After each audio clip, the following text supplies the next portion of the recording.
Yes, nanjye kubasuhuza mwese bakunzi ba Kamanzi Official, mbifuriza gukomeza kugubwa neza aho buri wese aherereye. Turacyari mu makuru n'ibiganiro kuri Pi Network. Uyu munsi reka tuganire kuri iki kintu. Abantu benshi muri Pi Network barashyushye cyangwa barashyushye. Abandi barakonje cyangwa n'ubu barakonje. Ikibazo cyo kwibazwa. Ushyushye ashyuhanye iki? Cyangwa ukonje akonjanye iki? Abandi noneho bari hagati no hagati, ni imbera byombi. Ni akazuyaze. Ikibazo barazuyaza iki? Barazuyazanye iki aho ngaho? Bari mu kazuyazi, bari mu mbera byombi bati ukuguru kumwe kurimo ukundi ntikurimo, rimwe birimo ubundi nta birimo, ntiwamenya ahantu ari. N'abantu batatu, hari abashyushye, hari abakonje, hari n'imbera byombi. Twajya hehe? Umupayiniya nyawe yajya hehe? Ese aho yaba ari niho agomba kuba ari? Ni ikibazo. Ushyushye ushyuhanye iki? Ugomba gushyuha ukonje ukonjanye iki? Ese ugomba gukonja? Uri mu mbera byombi ubereye iki? Ese ugomba kuba imbera byombi? Nawe ushyushye ushyuhanye iki? Ese ubundi ugomba gushyuha? Igisubizo cy'ukuri ni iki ngiki.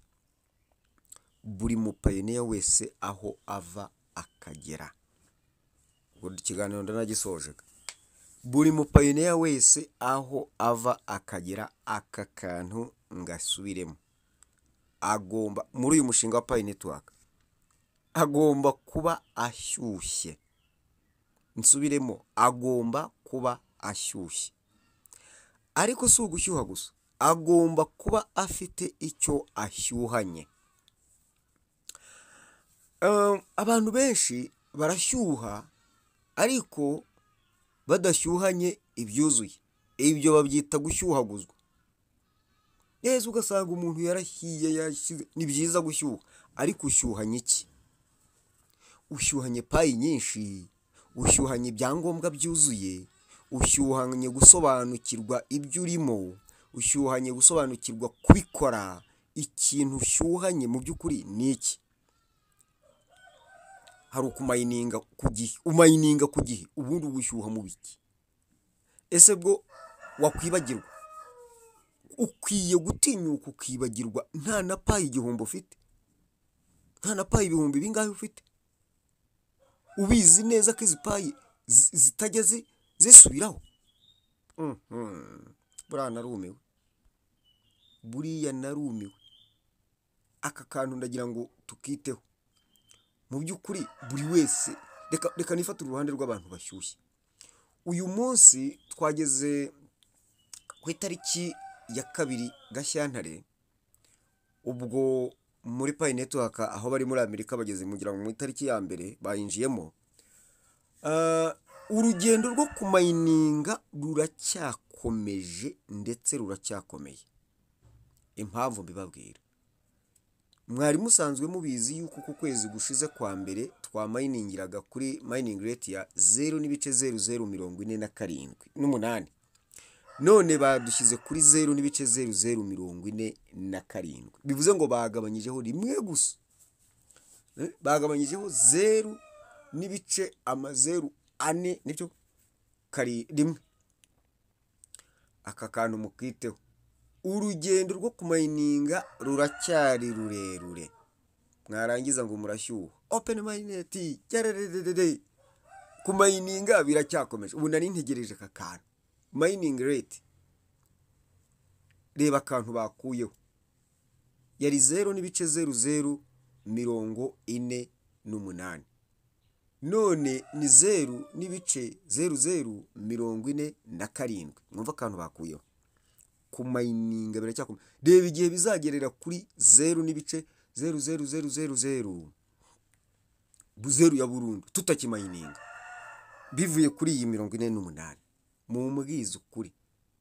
Niba urugendo rwo kumayininga rugihari, ukaba utamayininga, ukaba utujuje ibisabwa, ukaba utazi uko babikora, ukaba utazi aho wabariza, ukaba utazi gukurikira, utakozwa ibyo gukurikira amakuru, ntumenye n'aho wayashakira, wikurikirira ibintu by'ibihuha biri aho gusa, biri kubeshya ikintu kidashobora kukubwira ngo nta n'ushobora kukubwira ngo ngwino mbigukorere, utange ibyo usabwa ariko mbigukorere bitungane, wicare uvuga uti wawu mpagaze neza. Ushyuhanye iki? Turashyushye gusa tu. Ibaza ariko umuntu kwicara agashyuha. Reka mbacire umugani.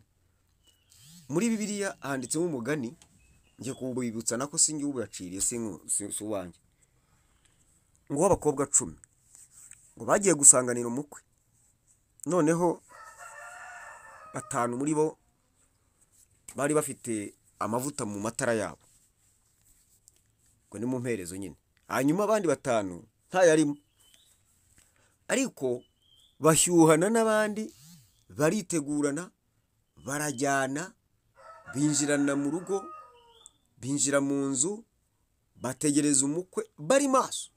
Igihe kiragera barahunikira, bose uko bagahunikiriye barasinzira, bigera mu gicuku. Bigeze mu gicuku, ubwo buri wese yagombaga kubyuka agacana itabaza rye. Bigeze mu gicuku, bagiye kumva, bose basinziriye, bumva urusaku ngo umukwe araje. Buri wese yagombaga gucana itara rye, noneho nuko ikirori kigatangira. Babandi 5 bagize ngo baracana reka da, bati babwira abandi bagenzi babo bati muduheho, abandi bati mujye mu bahanjuzi, mujye kwigurira yanyu, ngo ni bacuruza. Baraturumbutse, barirutse, bagiye bagarutse, niba barayabonye ntumbaze, bagarutse basanga urugi rwakinzwe. Basanze urugi rwakinzwe, barakomanga bati muri bande, bati twari tugiye kugira gutya, bati mwibagiwe urugi rwakinzwe. Nuko ngo aho ngaho ngo niho benshi bazaririra hanze bakayahekenyera amenyo. Simbyukijwe no kubacyurira, ariko mbyukijwe no kubaburira. Ako gucyurira nzakuburira, niwumva amenyuro n'akazi kawe. Abwirwa benshi akumva beneyo, kandi ubundi umwana uzi ubwenge bamusiga yinogereza, imfubyi ikabaga yotsa, cyangwa se ikumvira mu rusaku, kandi uwanze kumva ntiyanga no kubona.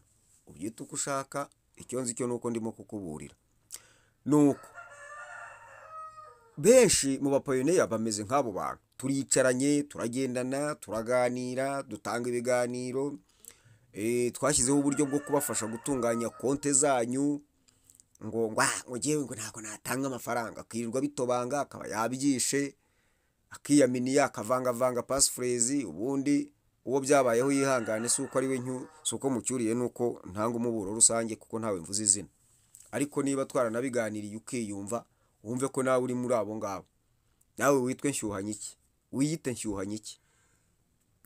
Nuko ibyo byose ntawushobora, ariko y'abantu baranantangaza rwose, buriya abantu bajya bantungura cyane.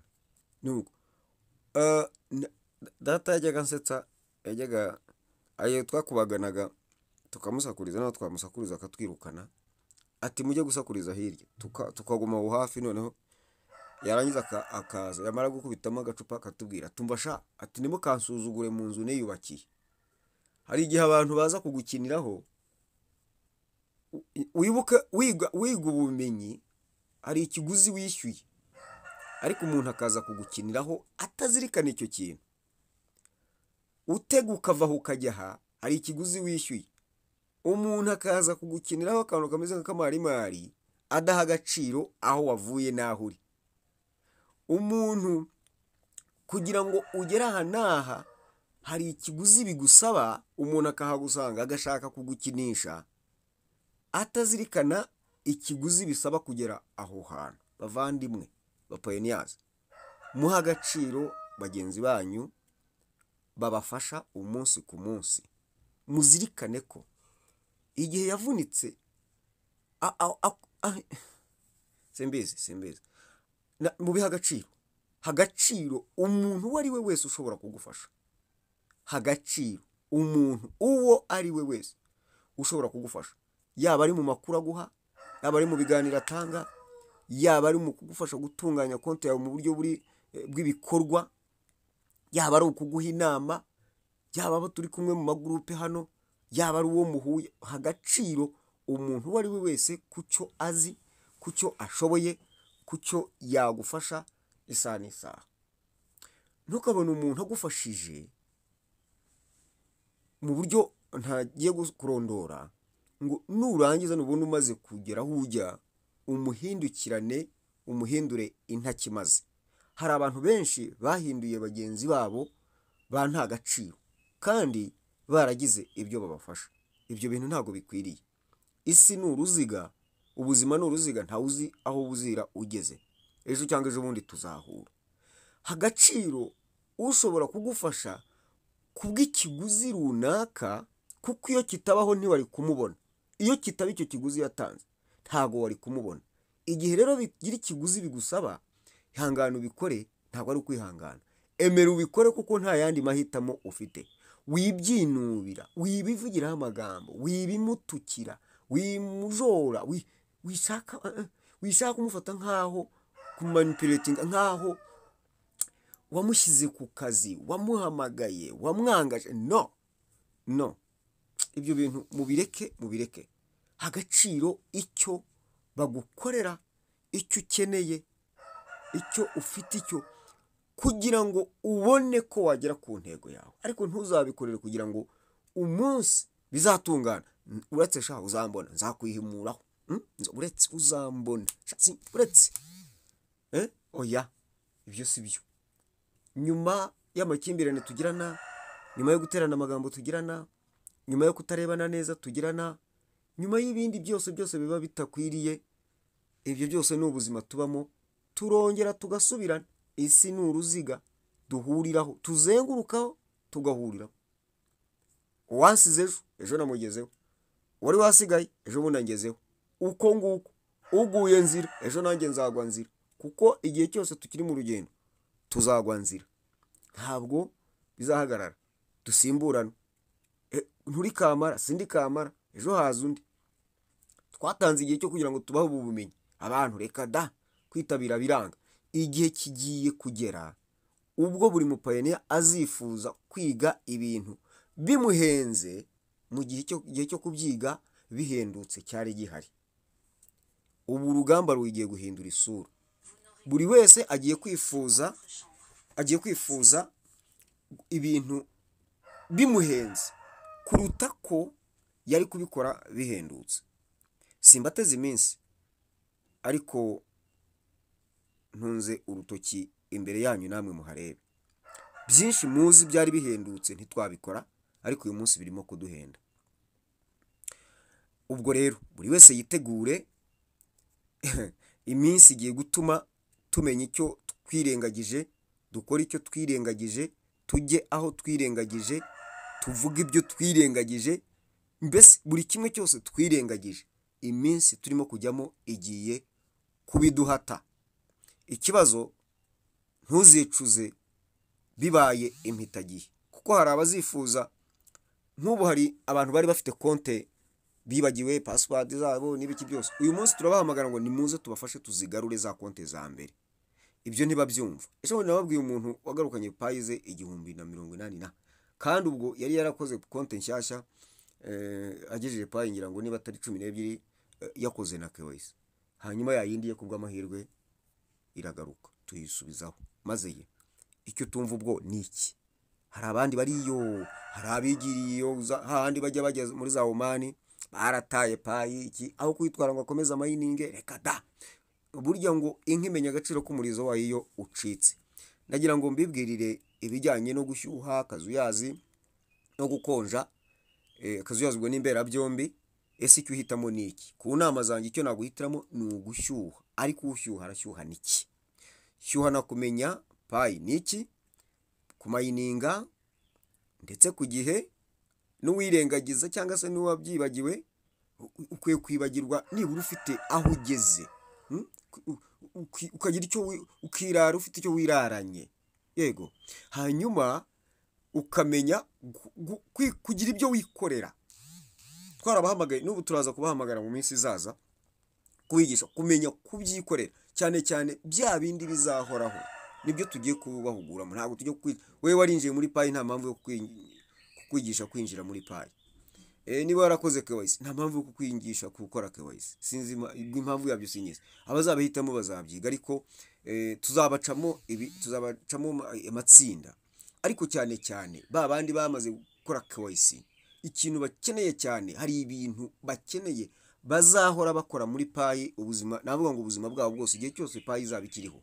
Ibyo nibyo bakeneye kwiga. Nimwitegure rero, turi hafi kubahamagara vuba aha ngaha, tuzabamenyesha umunsi n'ibisabwa byose naho bizabera. Ariko mu by'ukuri ibyo bintu buri wese nakanguke, ahubwo ashyuhe, ariko ushyuhe ufite icyo ushyuhanye. Nimugubwe neza, ibihe byiza.